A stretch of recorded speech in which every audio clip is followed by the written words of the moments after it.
Moving on, Wednesdays here on the program, we like to put the spotlight on the farm women's group CommonGround. CommonGround is a group of farm women who want to be a resource for consumers who want to know more about how their food is grown. In this segment, CommonGround is connecting us with volunteer Molly Aden from the Farnham area as we discuss how producers work hard to preserve irrigation water while trying to raise a good crop. Irrigation is a big part of the success of a Nebraska farmer. And joining me now with more on this is Molly Aden with CommonGround. Molly, it's good to see you today. Good to see you, John. I'm excited to talk a little bit about how farmers manage their water and just kind of what goes on, especially in my area. So I live just outside of Farnham, Nebraska, and some of our fields are in the middle Republican NRD district. What this means to us is that we are on some water allocations. So we are allowed 60 inches in a 5-year span and then capped out at 14 inches a year.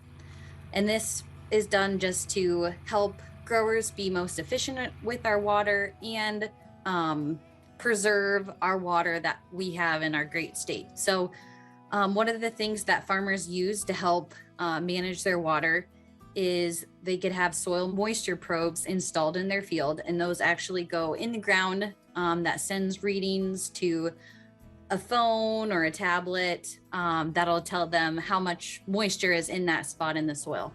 There's also soil moisture sensors that can be attached to pivots now that will take readings as it goes all the way around the field. And another way that you can do it is actually hand probe, where someone would put a probe down in the ground 1 foot to 2 foot and ribbon the soil in their hand. So they're taking into consideration soil texture, ability to ribbon, how firm is it, how rough it is, and they're estimating the depletion of water percentage in that soil. UNL has a great chart on how much corn uses every day. So right now corn is at silk stage, or it might be at tassel stage, but at silk stage, corn uses about 0.3 inches per day. So this helps growers do irrigation scheduling, how often they're going to run their pivot. Obviously, they don't want to deplete all the moisture in the soil, but this is just one of the ways on our farm how we manage our water most efficiently, making sure that we're not over applying or under applying and keeping that corn happy in our fields. Good to know. Okay, Molly, thank you very much for that.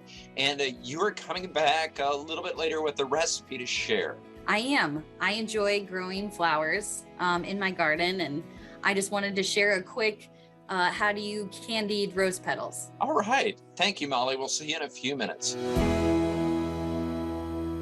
That looks so pretty, so refreshing. That is on our Pure Nebraska Facebook page already if you want to get a jump start on that recipe. People are wondering about the flower petals. Yeah, I cannot believe that you can eat roses. I'm always afraid to do it. I never knew that.